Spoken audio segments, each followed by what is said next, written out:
خانوال کبیروالا مہر غلام شبیر کی رپورٹ کے مطابق تھانہ سٹی کبیروالا کی حدود ریحان پور میں دوہرے قتل کا معاملہ۔ خانوال ڈسٹرکٹ پولیس افسر رانا عمر فاروق کا واقعے کا نوٹس۔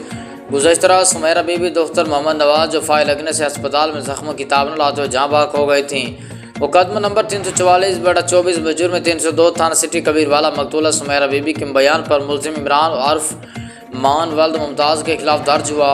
امروز صبح عمران عرف مان کی نعش بھی ریحان پور سمیرہ بی بی کے جائے وقوع کے پاس سے ملی۔ ایس ایچ او تھانہ سٹی کبیروالا اطلاع پا کر بھاری نفری کے ساتھ جائے وقوع پر پہنچے۔ کرائم سین یونٹ اور فرانسک لیب ٹیموں کے ذریعے شواہد اکٹھے کیے جا رہے ہیں۔ عمران عرف مان کی نعش کو پوسٹ مارٹم کے لیے DHQ کبیروالا منتقل کیا گیا ہے۔ واقعے کی باریک بینی سے مزید تحقیقات اور تفتیش کی جا رہی ہے تاکہ ایسا حقائق کو سامنے لایا جائے۔